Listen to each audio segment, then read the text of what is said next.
Good morning বন্ধুরা। তো আজকেও সকাল থেকে কি সারা রাত দিন বৃষ্টি হয়েই যাচ্ছে। আর ওর বাবা তো বাড়ি গেছে, ওখান থেকেও আসতে পারছে না। মানে এখন ট্রেন সেরকম নেই, ট্রেনের টাইম পেরিয়ে গেছে, আবার আছে দুপুর দিকে। তো বলছে দেখি বাসেই চলে যাব। আর এই যে ছেলে বন্দুক, বাবা বন্দুক। আজকে আমি উঠেছি অনেক দেরি করে, 8:30টায় উঠেছি। ঘরটর মুছে নিয়েছি, রান্নাও বসিয়ে দিয়েছি। রান্না করে তারপরে চান করে পুজো করব। আর এই ছেলেকে খেলনাগুলো দিলাম, বলছে খেয়াল থাকছে না কিছুতেই, আমাকে সবসময় চাইছে। কি হয়েছে দেখেছো, ভেঙে গেছে। শুধু বলছে তুমি আমাকে কোলে নিয়ে বসে থাকো, তাহলে কি হবে বলো, কাজ হবে না কিছু হবে? তো আমি এখনো খাইনি জল খাবার, মেয়ে খেয়েছে। কি কি কি আবার একটা বন্দুক পেয়েছে। তা আমি এখনো জলখাবার খাইনি, আর খাওয়া হবে না, একেবারে রান্না করে চান করে পুজো করব, তারপরে পরে ভাত খাওয়া হবে। কি আর করা যাবে, আজকে তো নিরামিষ। ভাত একবার ফুটেছে, তরকারি হয়েছে বরবটি বেগুন আলু সমস্ত এই গাজর টাজর দিয়ে আর কি। আর মুগের ডালটা করব, আর একটু পাঁপড় ভাজবো, ব্যাস। ওর বাবা আসবে হয়তো দুপুর হয়ে যাবে আস্তে আস্তে।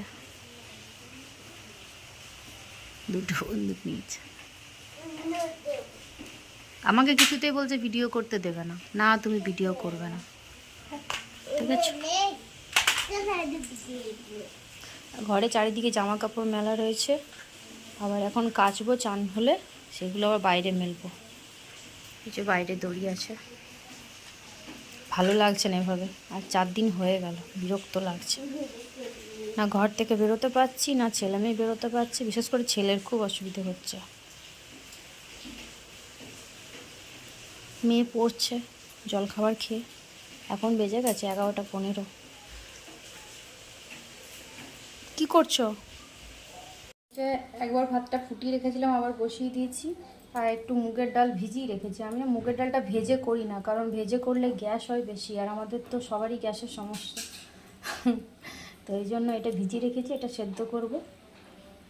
আর এখানে হয়ে গেছে বরবটি বেগুন আলু এই দিয়ে একটা তরকারি করেছি। আর এটা একটু আলুর তরকারি আছে, জল খাবারের জন্য করলাম। এই দেখো অবস্থা। বরবটির তরকারিটা আমি একটু তাড়াতাড়ি করার জন্য, মানে যেহেতু ছেলে খুব জ্বালাতন করছে, তো তাড়াতাড়ি রান্না করার জন্য প্রেশার কুকারে কষে টষে দিয়ে দিয়েছিলাম। আর একটু চিনি দিয়েছিলাম তরকারিটা, চিনি দিলে দেখি লেগে যায়। দেখো তলায় লেগে গেছে, আমি ওপরে তুলে নিয়েছি। এটা মাজবো, মেজে তারপর ডাল বসাবো, মানে আমার আরও কাজ বেড়ে গেল। বলো কি অবস্থা, যত তাড়াতাড়ি করছি তত দেরি হচ্ছে। মানে ছেলে এখন একটু খেলছে, ওর মধ্যে আমাকে করতে, এই যে একটু খেলায় মন এসছে, আমি এর মধ্যে আমাকে কাজ সেরে নিতে হবে। তো তার মধ্যে একটা কাজ বেড়ে গেল, আর কি করা যাবে বলো। এই দেখো মেয়েকেও চান করিয়ে দিয়েছি, ছেলেকেও চান করিয়ে দিয়েছি। মেয়ে চান করে স্কুলের প্রজেক্টের কাজ করছে, আর আরেকজন এই খেলনা নিয়ে তো খেলা নেই, দিদিকে ডিস্টার্ব করছে শুধু। কি করবে তুমি, টিভি দেখবে? টিভি লাগিয়ে দেবো? কোন দিক দিয়ে উঠছে দেখ বদমাইশটা, এদিকে উঠতে পারলে না তুমি?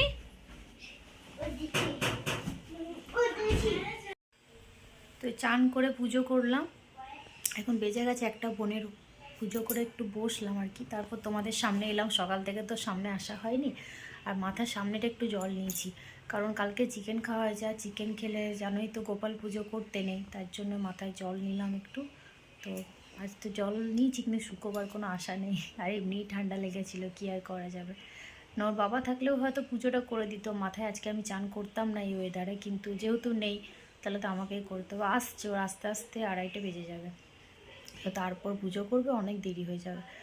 আর বাবা এসেছিলো, ছেলেকে নিয়ে গেল, মানে একটু নিয়ে যাও, কারণ বৃষ্টিটা এই সময় থেমেছে।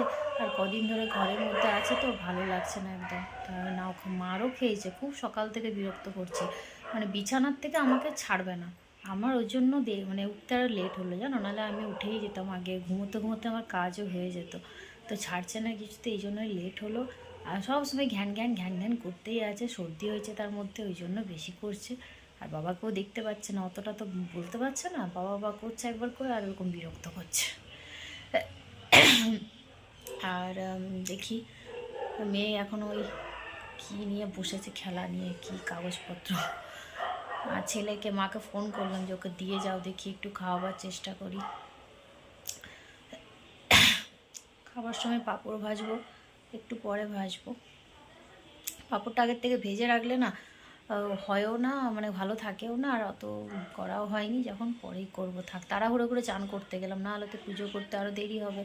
আর জামা কাপড় মানে কাচতেই পারছি না, যেগুলো পরছি সবাই আর কি সেগুলোই কাচছি, তাতেই পুরো জমা হয়ে গেছে। আর যদি মানে এক্সট্রা কিছু কাচি তাহলে তো বলার নেই, এখন কাচতে পারছি না। আর কদিন যে এরকম ওয়েদার চলবে জানি না।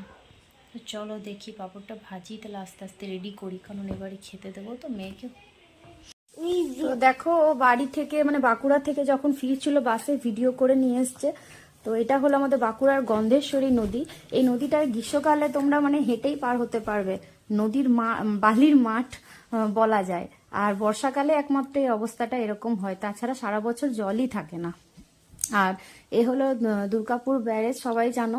তো জলের অবস্থা দেখো কি পরিমাণের জল, মানে কোথাও কিছু দেখা যাচ্ছে না, দূর দূর শুধু জল আর জল, এত জল।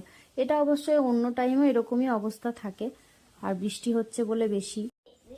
তো ওর বাবা চলে এসছে, বাড়ি এলো তখন বাজে 2:30। তারপর আমি খাওয়া দাওয়া করলাম, মানে আমরা দুজন আর কি, মেয়ে ছেলে আগেই খেয়েছে, ছেলে তো সাদা ভাত খেয়েছে, মেয়ে খেয়ে শুয়ে পড়েছে, আমরা দুজন খেলাম।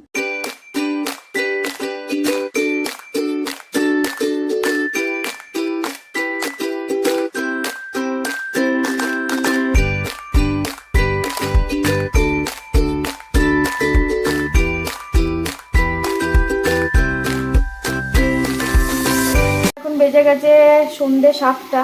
তো আমি ছোলার ডাল ভেজালাম, ভাবলাম প্রথমে সয়াবিন করবো, বলছে না সয়াবিন খাবো না, ছোলার ডাল রুটি হবে। ছোলার ডাল ভেজালাম, ভেজালে ভালো সেদ্ধ হয়। আর এই দেখো এর জন্য আলুগুলোও কেটে নিয়েছি। আর এখানে হচ্ছে ভেন্ডি ভাজা, শুধু ভেন্ডি দিয়েছি, মানে আলু পেঁয়াজ কিছুই দিইনি। আর মিষ্টি আনলে রুটি খাওয়া হবে রাতে। আর দিনের একটু বরবটি তরকারিও রয়েছে, ডাল রয়েছে, ভাতও রয়েছে। ভাত সব খাওয়া হবে না, ভাত কালকে রাখা যাবে। তো ভেন্ডিটাকে ভেজে নিই, তারপরে আটাটা মাখবো, রুটিটা করবো, ততক্ষণে ডালটা ভিজে যাবে, কারণ ভিজতে একটু টাইম লাগবে। তারপর ডাল সেদ্ধ করবো, দিয়ে করবো। দেখো এখন বাজে 10টা 15, সোনা মানে আমার মেয়েই পড়ে উঠলো আর কি। তো হচ্ছে মা খাইয়ে দাও, কী সব খেলার করছে, নাম প্রেজেন্টের খাতা তৈরি করছে, দেখছো? এইগুলো খেলতে খুব ভালো লাগে। তা আমি ওকে খাইয়ে দিচ্ছি, কতটা কি খাবে জানি না, কয়েকদিন খেতেই চাইছে না। ভেন্ডি ভাজা, ছোলার ডাল আর মিষ্টি খাইয়ে দিই, তারপরে আমরা খাবো। দেখো এখন বাজে 11:30, আর আমাদের খাওয়া দাওয়া হলো। আজকে একটু রাত করেই খেলাম, না এখন খাইনি, খেয়েছি ওই 10:30টার দিকে, 10:30 11:15 দিকে খাওয়া দাওয়া হয়েছে আর কি। কারণ আজকে সবাই দুপুরে ঘুমিয়েছি, বাবা এলো, তারপরে খাওয়া দাওয়া করে শুলাম 3:30টার দিকে, না 4:45টার দিকে এরকম, তবু ঘুমিয়েছি 5:45 পর্যন্ত। তারপর মেয়ের গানের ম্যাডাম এসেছিলেন, ম্যাডাম গেলেন, তারপরে পড়তে বসলো, পড়লো, দিয়ে একটু সবাই সন্ধ্যাবেলা হালকা টিফিন করেছিলাম। এই জন্য রাতে খিদেও ছিল না, আর ঘুমিয়েছি বলে ঘুমও পাইনি। তো সবাই রাত করে এই জন্য খাওয়া হলো। বাসন টাসন ধুয়ে গ্যাস ট্যাস মুছলাম, তারপরে একটু বসছিলাম 5-10 মিনিট। তারপরে মনে পড়লো না ভিডিওটা তো কন্টিনিউ আছে, ওটা তো শেষ করতে হবে। তো বৃষ্টি আর বলো না, বৃষ্টি একটু এখন খুব জোরে হয়ে গেল। তো খবরও তো বলছে আজকে মানে থেমে যাবে আর কি বৃষ্টি, ওয়েদার ঠিক হবে, কিন্তু কোথায় জানি না কালকে কি হবে। জামা কাপড় প্রচুর জমা হয়েছে, মানে একটু কাল যদি মেঘ পরিষ্কার হয় তাহলে আগে এগুলো কাচতেই হবে আমাকে। বিছানা চাদর টাদর সব তুলেছি, আজকে জল পড়ে গেছিলো। আর মেয়ের পেটটা আবার ব্যথা করছে, ওকে একটু রুটি খাওয়ালাম, কদিন তো ভাত খাচ্ছে, পেটটা ভালোও নেই। তো এখন দেখলাম ঠিক আছে, কাল থেকে যখন একটু, তাহলে ওকে রুটি খাওয়ালাম, আবার পেট ব্যথা করছে। তো ওকে বললাম শুয়ে পর, রাতও হচ্ছে, সকালে আবার টিউশন আছে ওর। ছেলে তো এখন ঘুমোবে না। ভিডিওটা আমি এখানেই শেষ করছি, আবার দেখা হচ্ছে নতুন একটি ভিডিওতে। সবাই সুস্থ থেকো, সাবধানে থেকো, তো টাটা।